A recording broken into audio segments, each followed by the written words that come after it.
There are two distinct forms of suffering, perhaps three, and I want to differentiate these forms because a lot of the problem, a lot of the suffering that we experience as human beings comes not from the primary event, but from the story that we weave to explain the basis for the event. So let's take a moment. We're crossing the street and the neighbor is looking at their cell phone and almost hits us. They look up, they stop the car. It's a good thing they noticed us before they drove into us while they're watching their phone. So nothing's happened. There isn't a single bit of physical discomfort other than the fear, the story that says, oh my gosh, another few seconds and I could have been dead. Only, what's wrong with that? Meaning all energy transforms from one form to another. Who's to say that whatever that energy transformed into is not a higher state of well-being than the form that we're in at this moment? Who's to say? A story. I don't want to be dead. I don't like the unknown. The unknown is bad. Death is bad. Death is failure. So we have story, story, story, story.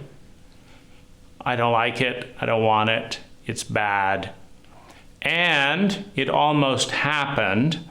But then we have to decide, why did it happen? Now, this is where the suffering can go to an entirely new order of magnitude because it has implications. When we believe our stories, then we act as if the stories are true. And when we act as if the stories are true, then we tend to bring the story about. And it's unfortunate, but it is kind of the way it works. If I have a fear based on a belief, because all fear are beliefs in a painful future. So if you are afraid, it is because you believe there will be pain and you don't want to feel the pain. And you believe the pain is coming in the future. If you're anxious about work, you believe there will be pain at work and you don't want to feel it.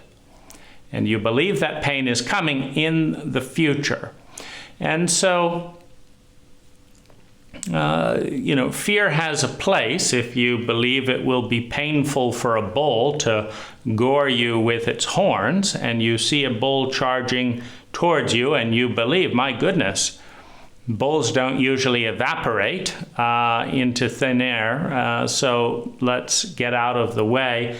And you fear the pain of that horn going into your side, and you turn around and run and climb up a tree, and the bull rams into the tree, then, oh my goodness, I believed pain was coming, in this case, a severed muscle of some kind, and I didn't want it, and so I ran away. And so you can see that fear keeps us alive. And yet it is in the context that death is a horrible thing, that death is worse than life.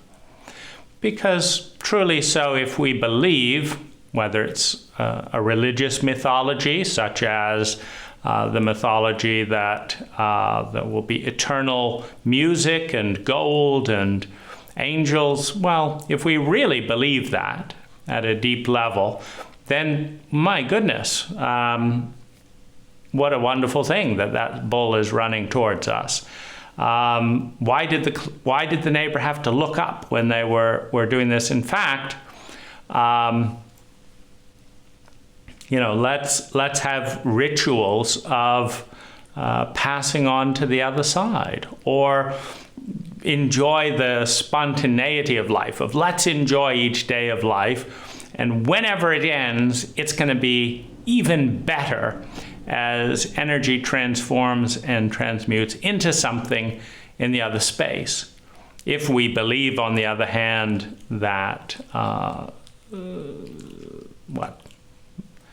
we've been bad people and deserve to suffer for all time, well, then that would be one good reason to fear death at all costs. Or if we believe that death is meaningless, or a sense of failure, that our whole life meant nothing if we died because we failed to live eternally, well, obviously it's not as fun. Now, going back to that car incident, when the neighbor is driving along, they look up, "Oh, I'm so sorry," they say. What are they sorry for? Scaring you. Because in our culture, it's normal to be terrified of losing the status quo. So they're apologizing for the fact that we died, we went to hospital in our mind, because things moved in that direction. And maybe we did a whole story in 10 seconds. We went to hospital, then we lost our job, then we couldn't pay rent, then we were on the street. You nearly ruined everything. You ruined my life. And then we have to say why. Why did this person almost ruin my life when there is, of course, absolutely no pain going on in that entire event? It's a mental journey through projected suffering, and so what happens? Well, we make up a story, and the story tends to go something like this: that was inconsiderate. That was bad. They shouldn't be looking at their phone when driving. That's not considerate. They are putting my whole life in jeopardy. I could have been on the street without a job, without this, and they wouldn't help me. That's selfish.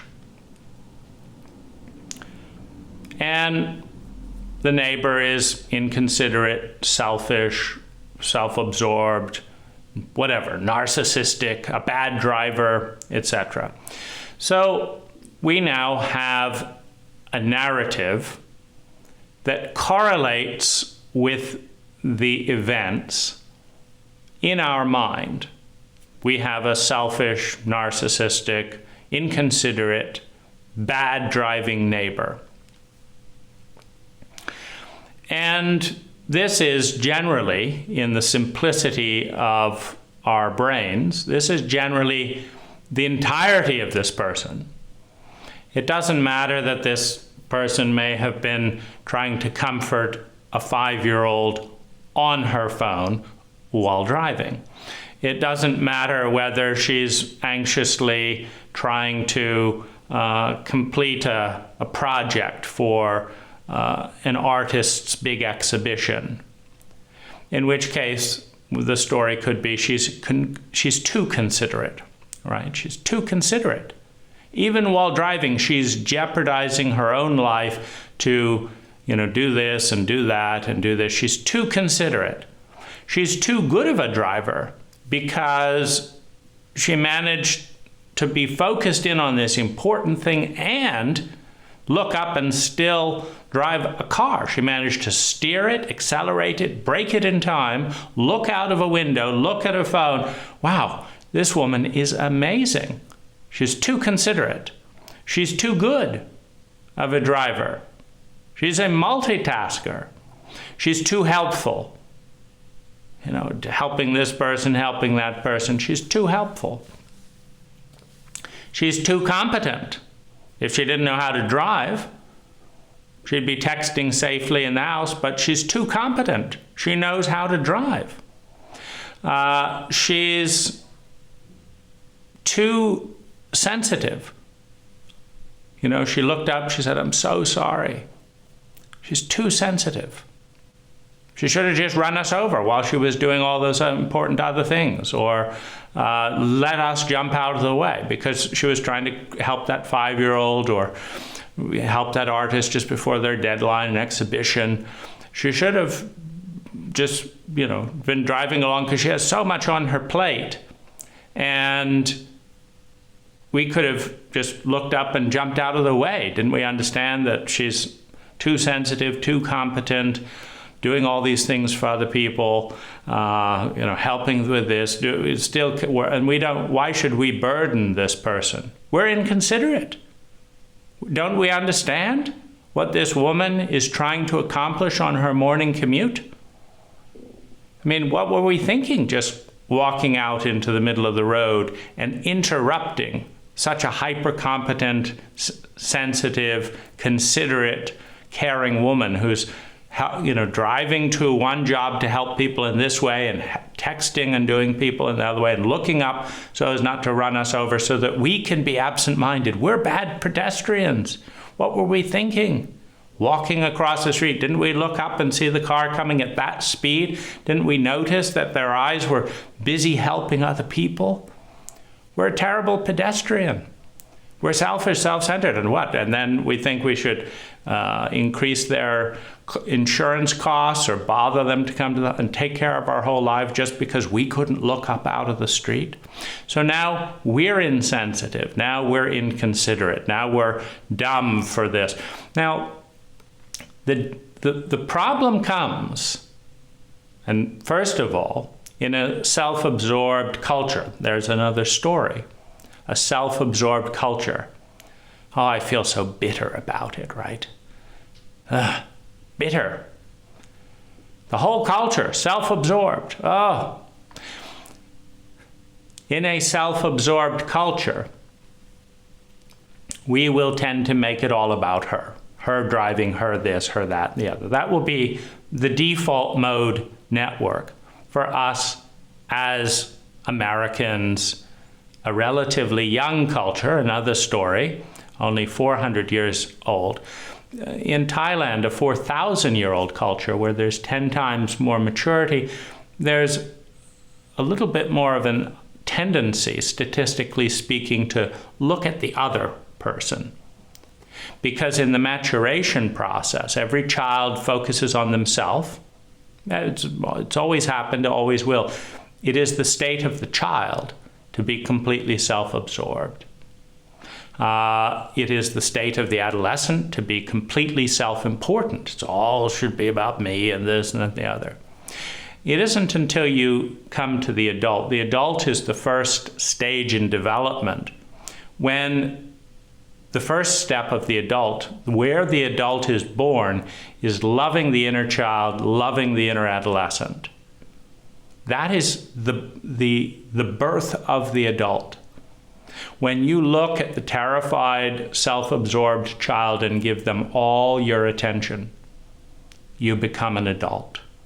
When you look at the self-importance, the fears, the paranoias, the anxiety of the adolescent, and you give them all of your attention. Tell me about that. Oh, that sounds terribly embarrassing. Oh, I understand what you mean. And they didn't notice your new sneakers? And then this happened? And then they went and did something that they wanted to do rather than come to your party? Oh, it's terrible. Tell me about it. Oh my goodness. And then they weren't even at the party, but they spread rumors about the party They didn't even attend the party, and they spread rumors. Oh, it's amazing. And now your life is ruined. Yes, it's terrible. What am I going to do? I can't go to school tomorrow. Of course you can't go to school. Your life is, devastated. And they all did it because you are the most important person in the whole, framework. You had to be taken down. You were too much of a threat. Yes, I know. Oh, my goodness, how will I do this? The adult is born in service to the inner child and the inner adolescent. And when the inner child and the inner adolescent get complete and undivided devotional attention by at least one person, you, because it didn't come from parents as a general rule. The teachers were busy with all their stuff and overwork, caseload and all that. So when you satisfy the insatiable hunger of self-absorption and self-importance, of need and want, of sympathy and antipathy, with compassion, with understanding, with, of course it looks like that to you. Of course you feel that way. I'm so sorry it took me so long to listen to you. You've been waiting your whole life. Your parents, what were they thinking going off to work rather than, doing this and this and that? And then they forgot that you didn't like the red G.I. Joe. You wanted the blue one.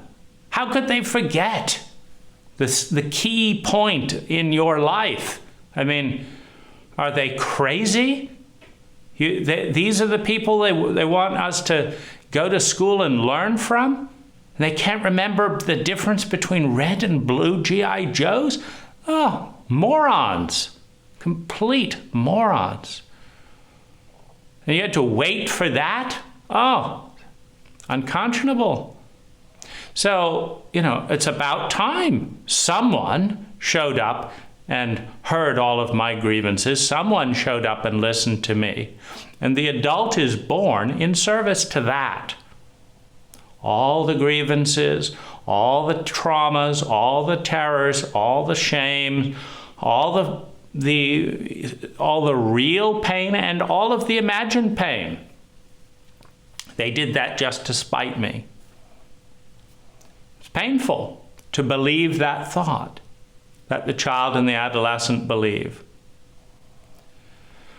And all the fears of the adolescent. What if I don't do this? What if I don't make it? What if I'm the odd one out? What if I'm teased for the rest of my life? What if I'm a loser? Despised by everyone? Oh, it's so painful. So painful. The adult is born in service to the inner child and the inner adolescent. And only when the inner adolescent and the inner child are full, understand that they matter, feel safe and secure, feel a sense of being understood, listen to, love and belonging, only then is the adult able to actually care about other people. Children and adolescents are not worried about you. They cannot be as a mathematical reality. They are going through two states of complete and utter self-absorption.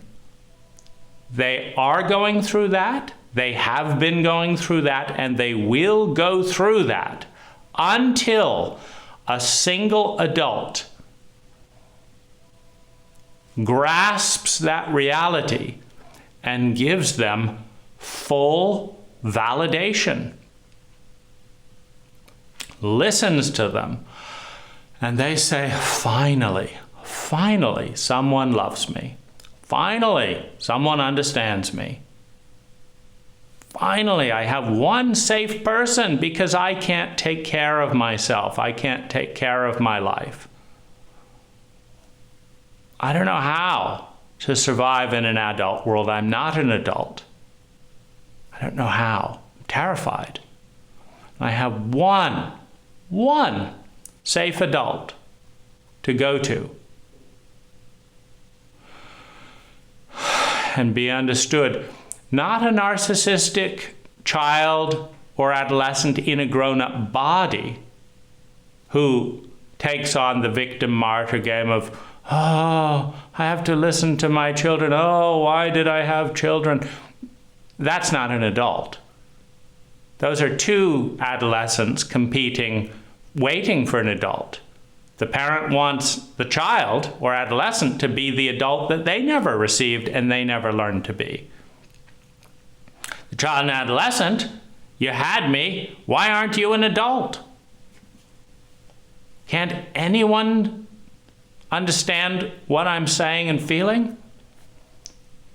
The child and adolescent stay stuck in self-absorption and self-importance, in self-pity and martyrhood,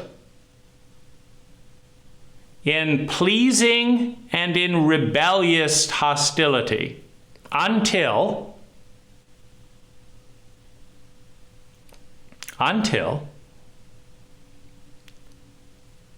an adult shows up. Now, in our culture, an adult may never show up, which makes it tough to learn to be an adult, which means that our adult may never show up. And our entire life is lived through the psychological lens of a self-absorbed child who needs, and a self-important adolescent who wants. In that dynamic can come some part of ourselves, somewhat alchemically, somewhat mysteriously, because we may not have had that modeled. We may have to go outside of our family, outside of our school, outside of our culture to see what was it like to be an elder? What was it like to be in service? In many ways, you could say that the higher aspects, meaning the more luminous aspects of certain saints or religions, etc., whether it's Buddha or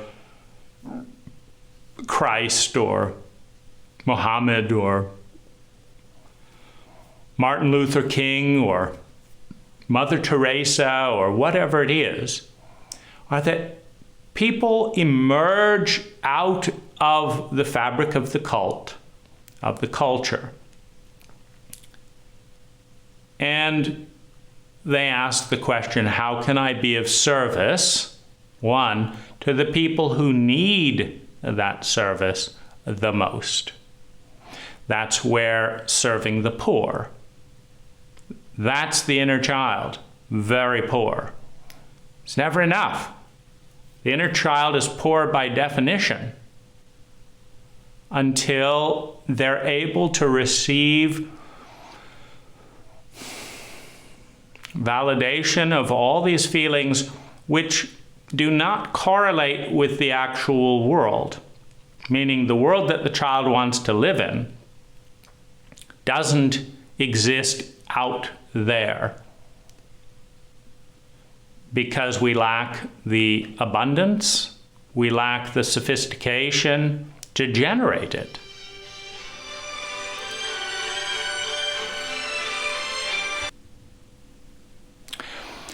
So I interrupted because someone was calling 4 different times.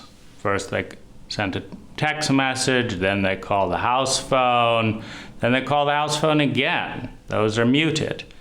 Then they call the cell phone because something urgent has got to be attended to right now. What is it? What's the fire, the life and death ambulance? No, someone's coming to the house in an hour, which is fine and not urgent. But this is the mentality of an inner child, an inner adolescent. Whatever is going on, my news, has got to be attended to immediately. And when you have an inner adolescent and an inner child, and they say, hello in there, I'm feeling this, I'm doing this, I have this thought. They don't go away and say, wow, this is probably a relatively small need in the psychological framework of the egoic psyche. There's probably other archetypal energies that also have needs. No, it's the job of the inner adult to respond to these things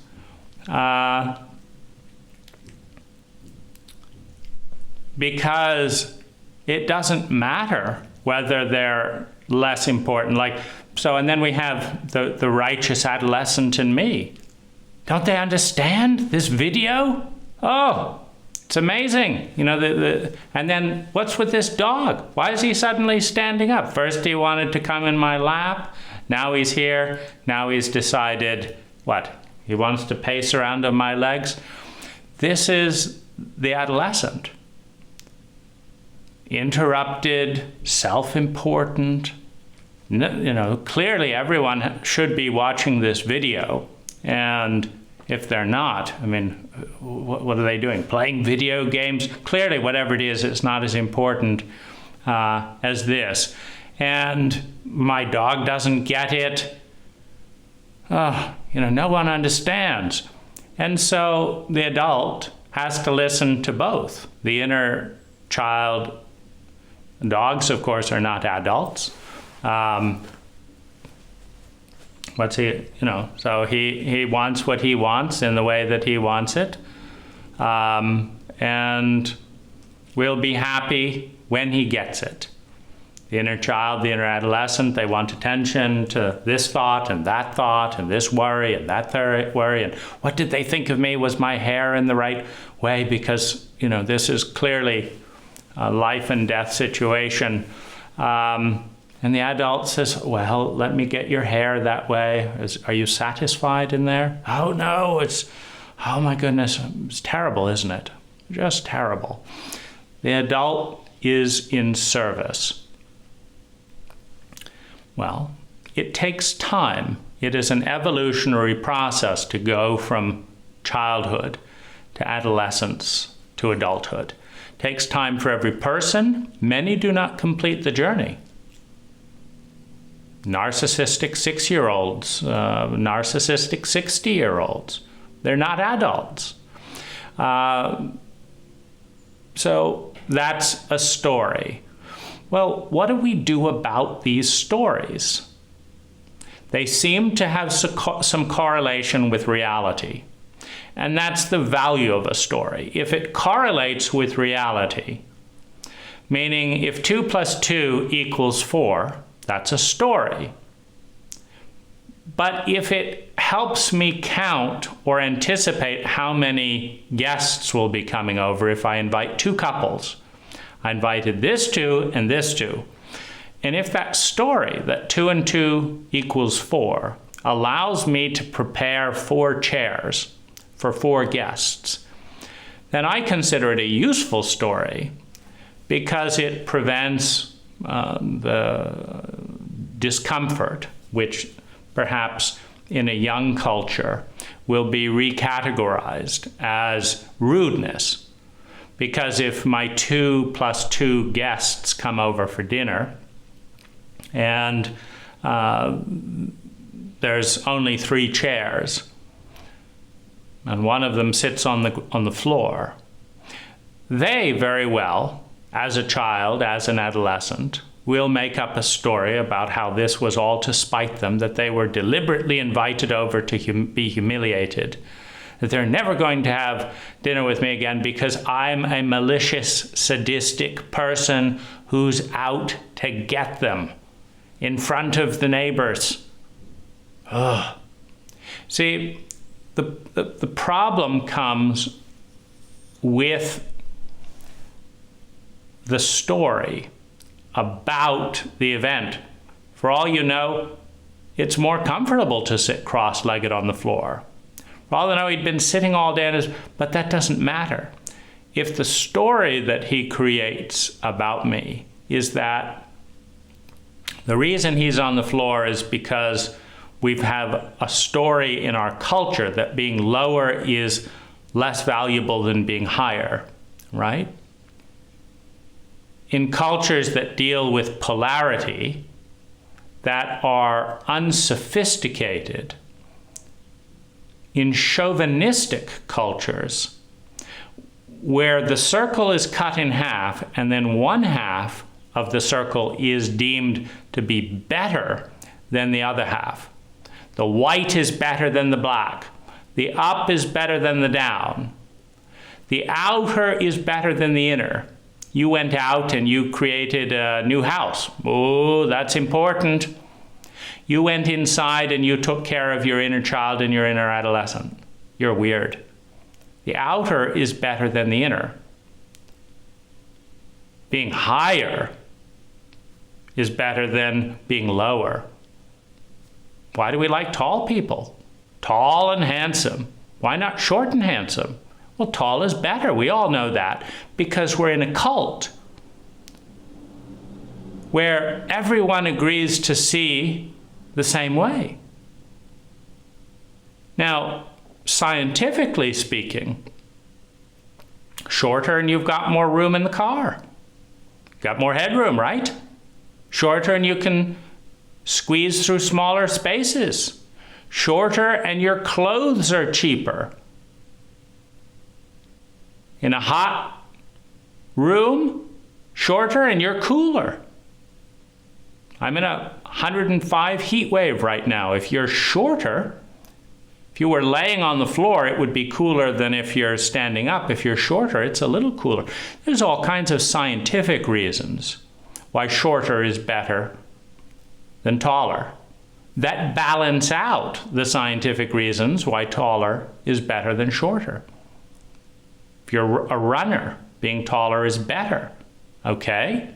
How many of us are runners? You know, it's a fundamental face of chauvinism to say that half of reality is better than the other half. We're going to cut reality into good and evil, and having done so, we're going to say that the good is better than the evil. It's very similar to the obvious mistake of an illiterate horticulturist. Everyone likes the flower, right? Oh, the root is so dirty. Let's get rid of it, right? We're going to take the flowering plum tree, we're going to take the flowering orchid, and we're going to cut it. We're going to throw the roots away, all that dirt, all that lower stuff that we don't want. And we're going to celebrate the flower, the blossoming.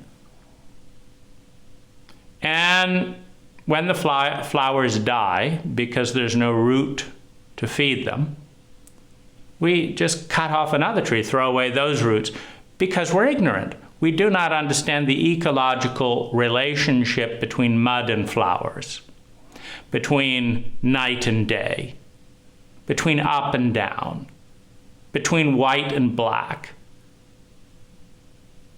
between good stuff and bad stuff. We don't understand the ecological relationship. Why? Because our stories are too simple. And we know that our stories are too simple because they have been getting more complex and more useful in their accuracy for thousands of years. First there was earth, fire, water, and air. Those are 4 elements.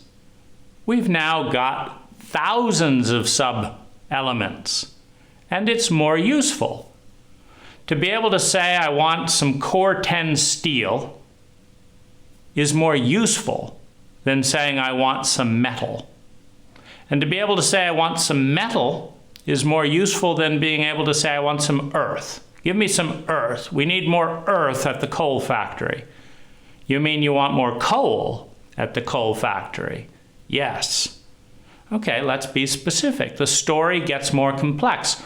It's all earth, but this is steel, this is iron, this is coal, this is aluminum, this is manganese, this is copper, this is zinc, and this is the alloy name. The more complex the story, the more useful it is at gracefully creating a certain experience, a certain manifestation.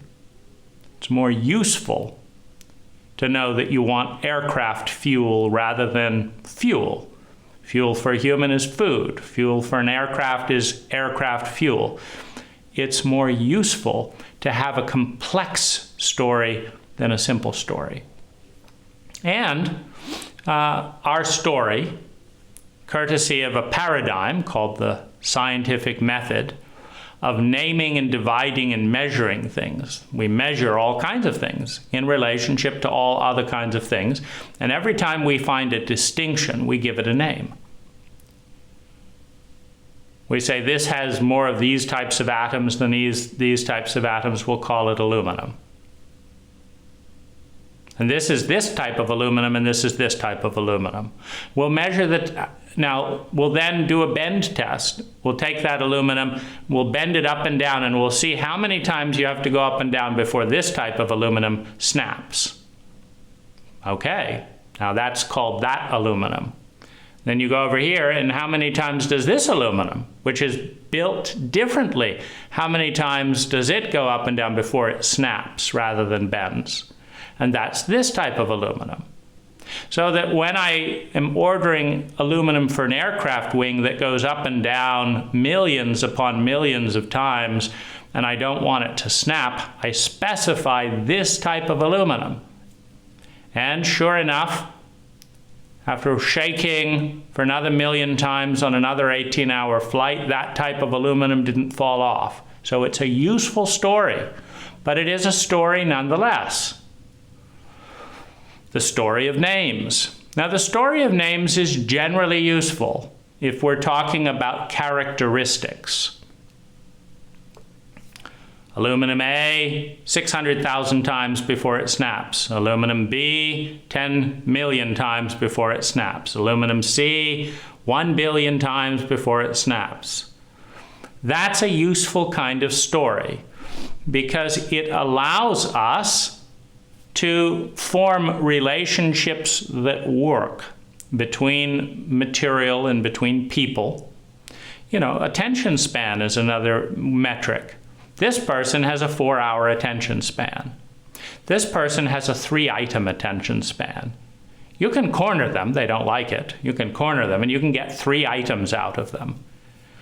When will you be at work today? Oh, okay, I'll be here. What do you want for dinner tonight? Oh my goodness. Okay, spaghetti. They're looking at you, right? Because they've got 1 item left.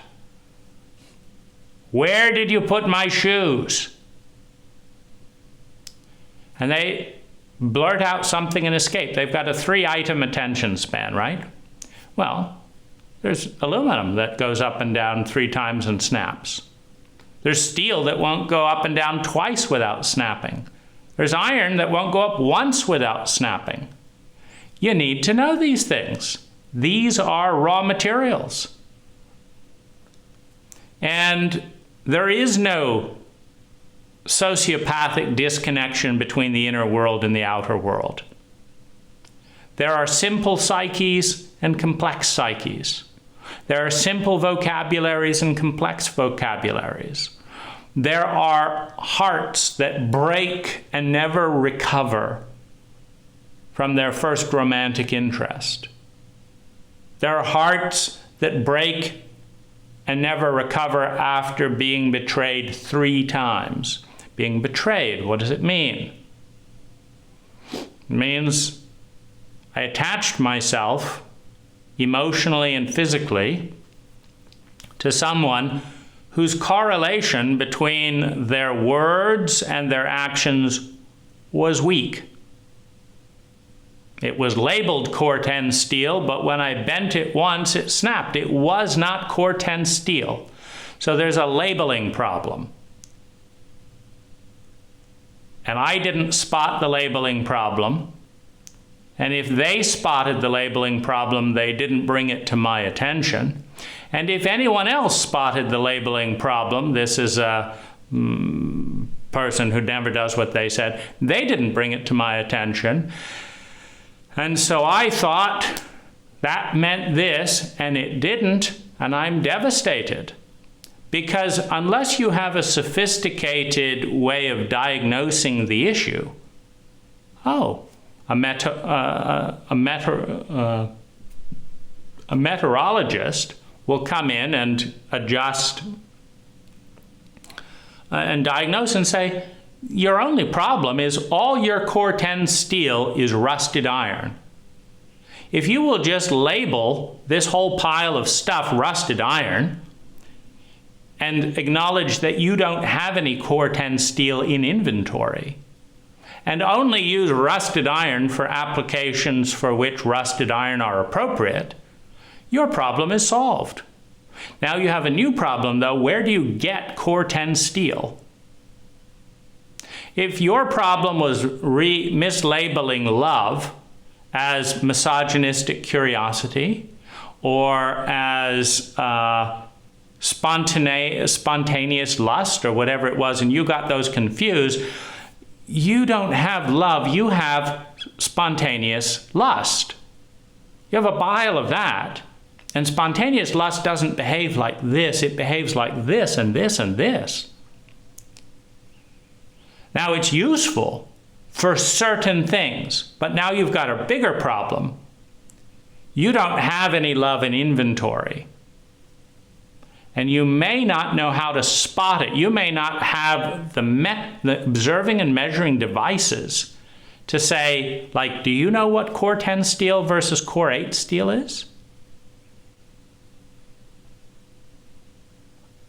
I don't know. So how can you pick it out of a pile of all the different steels? If you went to a museum of steel with no labels, how could you pick out Core 10 steel from Core 8 steel?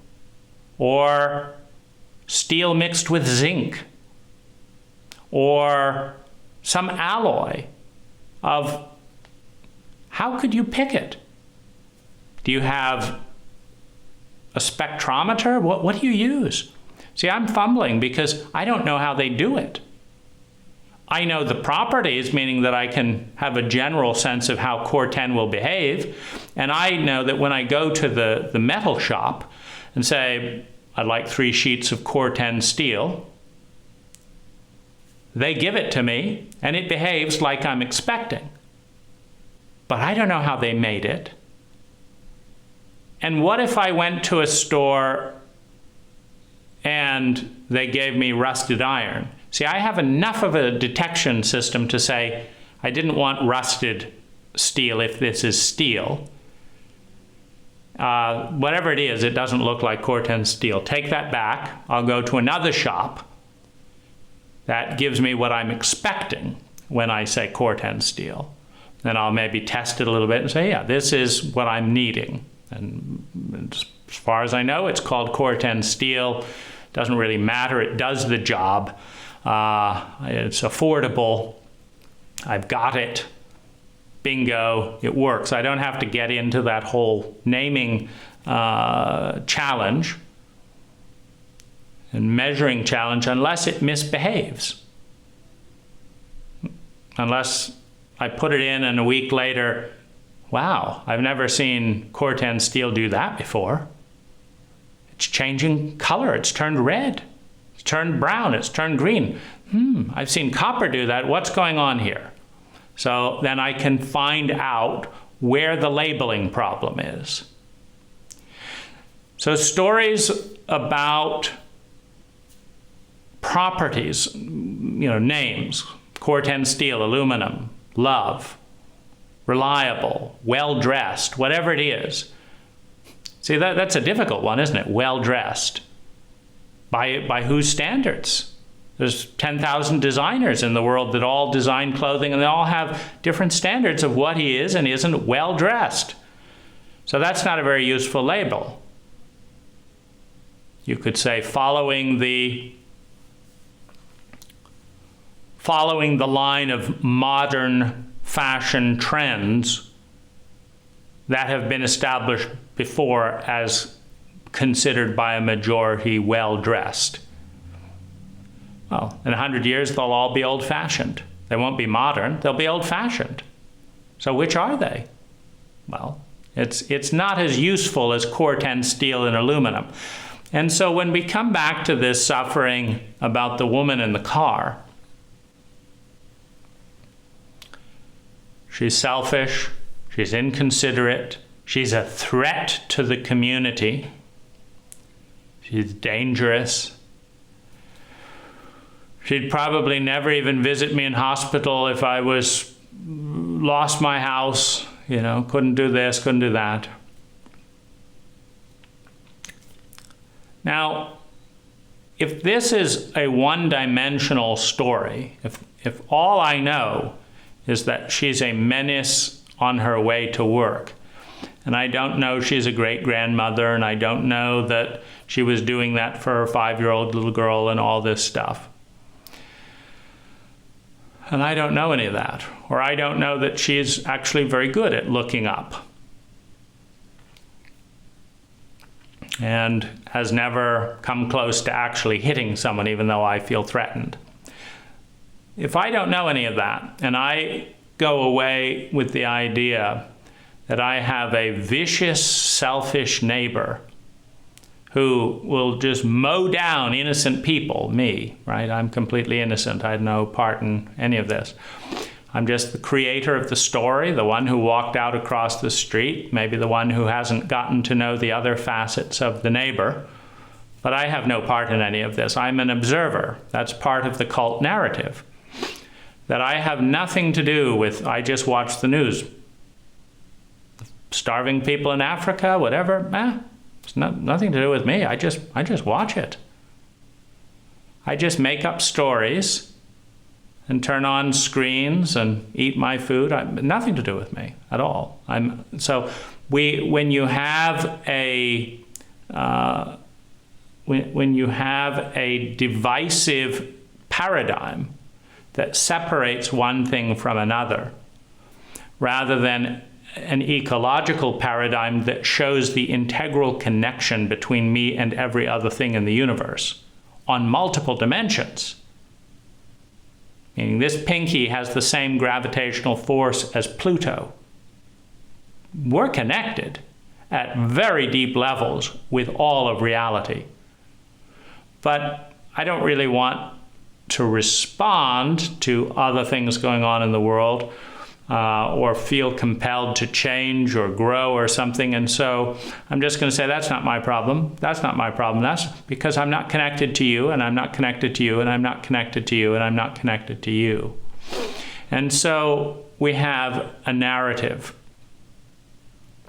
We have a narrative around what's going on and why. What's going on and why is it going on? And when that narrative is they're a bad person, they're selfish, they're unsafe, then we treat that person as if they're selfish, unsafe, etc. We don't want to invite them over to dinner, for example. So we never learn about their passion for their 5-year-old that's crying when they go off to work and how they're trying to mitigate that. And we don't learn that we could perhaps help. We don't learn that perhaps they wouldn't need to be divided between road safety and texting if we walked over and comforted the 5-year-old, or knew something about the situation that needs here, or gave some old art supplies to them that the artist needs. We don't understand that we are part of the equation, and we don't understand what we can do about it. But the real problem comes when these personal, narrow-dimensional stories that we've created become globalized. When this neighbor nearly hits us, and then another person nearly hits us out on the freeway a year later, and then another person nearly hit us, and then in a crowd someone bumped into us. And we create separate stories of selfishness. This is selfish, that was rude, that was inconsiderate, that's this. And now we've reduced these people to rude and inconsiderate and selfish people, blah, blah, blah. And then we globalize it. People are rude. People are selfish. People are inconsiderate. Now, this is a story that leads to immediate suffering, because it goes face to face and head to head with life at a mathematical level. What I mean is that the possibility field for grace, for symmetry, for beauty, for caring, the possibility field, mathematically speaking, is thousands of % bigger in synergistic relationships.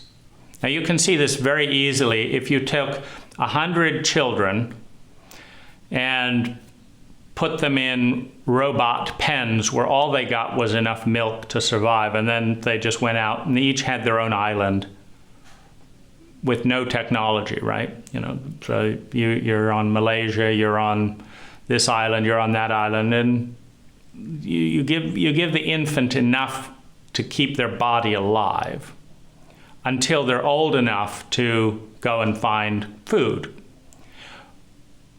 And you look at what would that person accomplish in a 100-year period.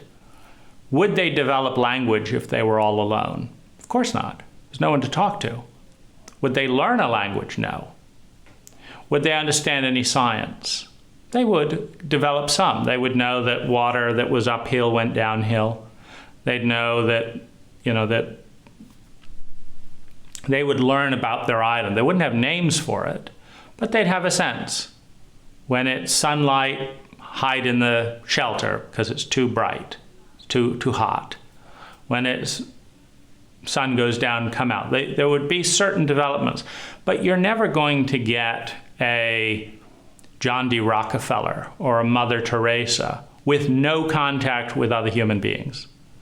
What you could do as a human being with the partnering of a family that has language, that knows what tools are, that has discovered electricity, that has mobility, cars and planes and whatever, that knows how to build houses that don't fall down the first time. Because if you wipe out all engineering skill, you might know how to build a house and then it falls down in a hurricane, and then you learn how to build a better house for a hurricane, and then it falls down in an earthquake, and then you learn to build a better, and then your knowledge is lost because you were isolated.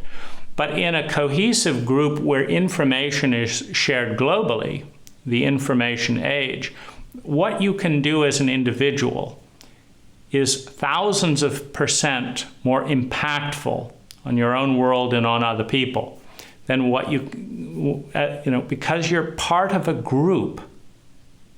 So we understand that the possibility field expands exponentially in proximity to other human beings with the capacity to communicate. You just can't do it alone.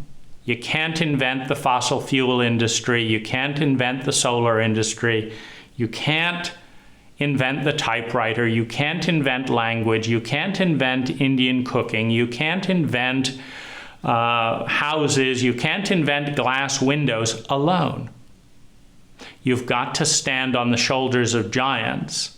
So it's fine that you read a book about someone's studies 100 years ago, and based on that book you do something innovative today. You're still connected to people through that book. So if you create a story about how Mrs. Jones is a selfish, horrible person who ruins people's lives, and then later you create the story, people are selfish, horrible people that ruin our lives, you have no basis upon which to want to integrate with other people. If you do, it will be in fear and distrust. Well, that brings in another mathematical metric. If you distrust people, you have to invest in security. If you invest in security, you are not putting that energy into growth and well-being. If you really believe that everyone is out to get you, then you've got to have many contingencies plans for every separate person in every separate scenario. And you're not learning how to kite surf. You're not learning how to grow in any meaningful way. You're spending time, hey, they're not going to get me this way, they're not going to get me that way. What if we're spending time preparing for that story of that worst possible scenario? Now,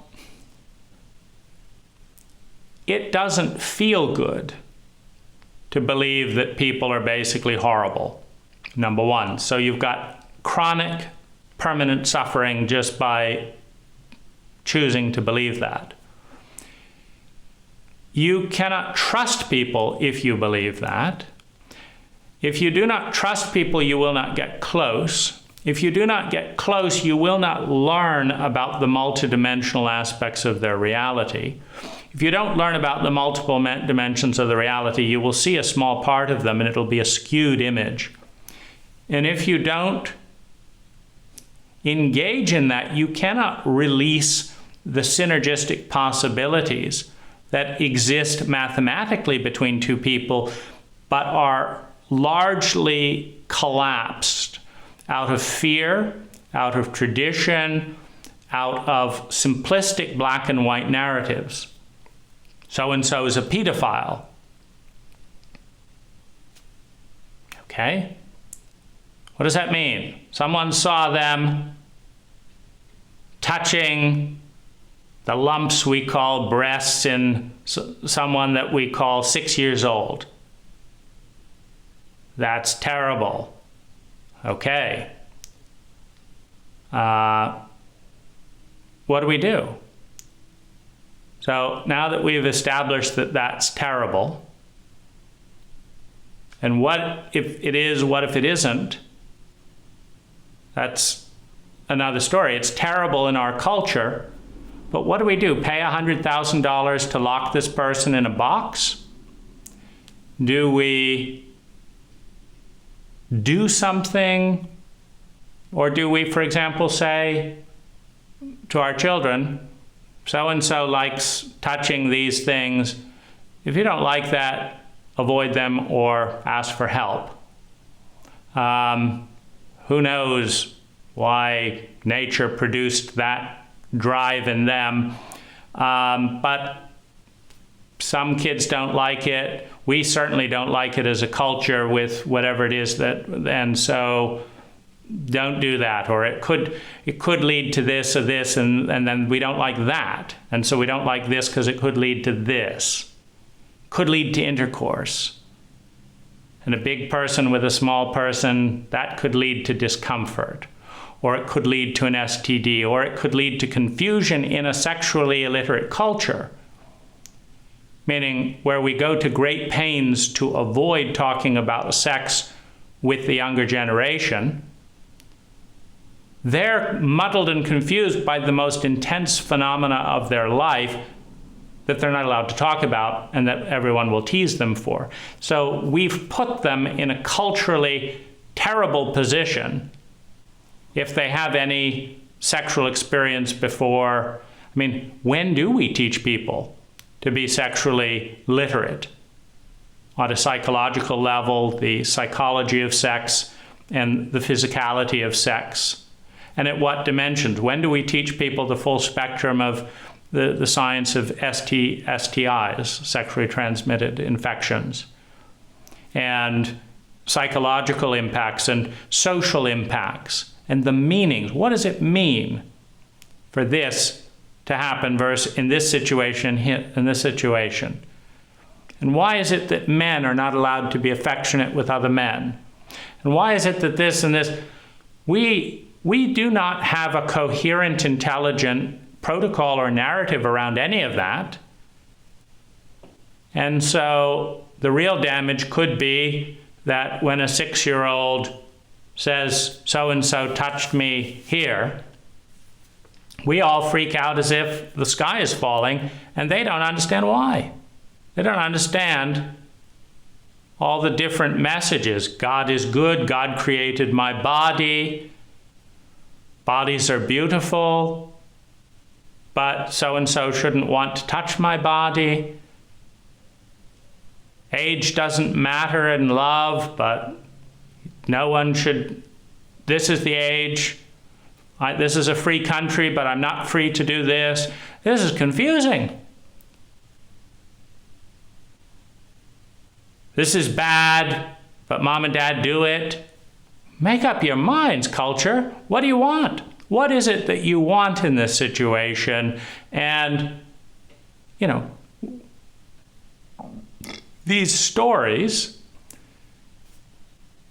these black and white stories, create wasted opportunity. Because what if the woman who likes to touch 6-year-old boys' penises for some reason also is a great storyteller, the best storyteller? What if she has seen the darker side and limitations of the culture by understanding the extreme reaction to her fascination with young boys' penises? What if the entire community does not benefit from her strengths, financially, this, that, and the other, because she's now labeled in black and white terms as bad, as opposed to, which is of course teaching chauvinism. It's teaching good and bad in extreme black and whites. It's not teaching complex evaluation. I like peaches. I don't like the way my mouth feels with the fuzz of a peach skin. So I peel the skin of a peach, and I enjoy the fruit inside.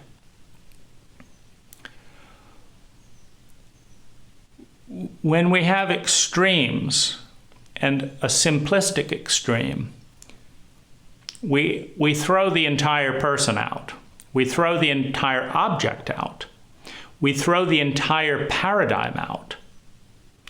We don't just say, I agree with everything you say except this, and in this area I prefer to substitute this. But otherwise that's pretty good. We say, how could you? You seemed like a good person. I've got to throw you out entirely because this one statement you made. that's a level of consciousness. It's black or white, yes or no consciousness. We haven't got color yet.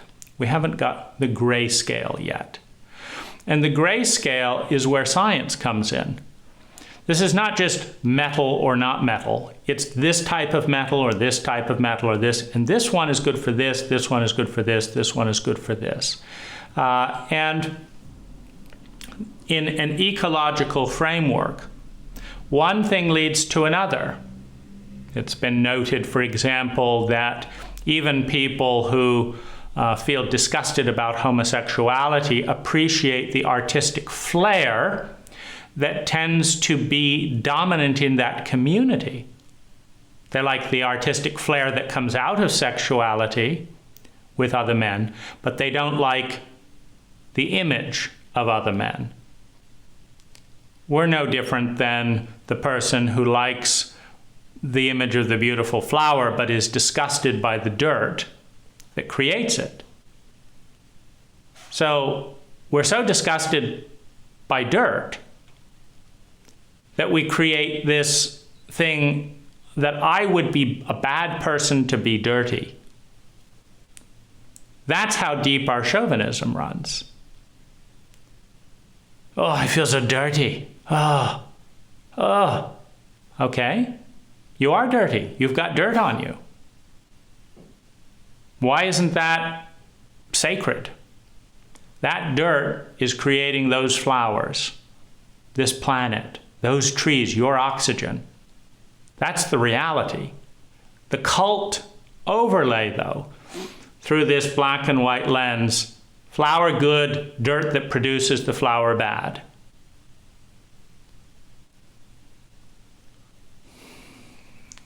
It doesn't work as a paradigm. When we believe the story that Judy, our neighbor, is bad, we believe the story that we should respond as we would respond to bad people. And that response doesn't feel as good. It doesn't feel as good practically, emotionally, mentally, physically, as the other story that she's so helpful and so caring, she's busy doing this and this. The stories we believe about ourselves that others have told us. When you wanted to run around naked at 2 years old, and your mother screamed at you finally in frustration and said, "You selfish, horrible person, I wish I'd never had you. You're ruining my life." Well, those are a bunch of stories. You're just enjoying yourself, running around feeling air on your skin. It's a wonderful experience. There's no pain there. It's not hurting your mother. But she's often a story which says that if she doesn't get to work, she's going to be shamed, she's going to be fired, she's going to be given a story that she's a bad person. And she's not going to survive that story, and then she's going to get fired. Then she's going to be shamed by the neighbors who judge a person by how much money they make, and she lost her job. And then when she really needs help, she will be scorned, and then you're going to be out on your ear. These are cult stories, and these stories do substantially more harm in the fear they create and the fear that we live in, and the belief in those stories than you running around at 2 years old feeling wind on your body. That does no harm at all. We have inherited a fear and pain-based story based on an archetypal split of masculine and feminine, up and down, good and bad, yin and yang, black and white, hot, cold, where half of it is good and half of it is bad, independent of the science that would prove it otherwise. And in that space, we create and live enormous suffering by our stories, because when I tell myself that you're not trustworthy, I can't be close to you. When I can't be close to you, I can't benefit from your gifts. When I can't benefit from your gifts, my life is more impoverished, more simple. And we all innately yearn for the intelligence of grace, the intelligence of minimum effort for maximum sustainable well-being, the efficiency with which energy, time, money, and natural resources are transformed into sustainable well-being. We yearn for that, and it is unlocked in the fullness of the psyche, in the fullness of humanity, in the fullness of nature, in the unification of that polarity and the transcendence of chauvinism.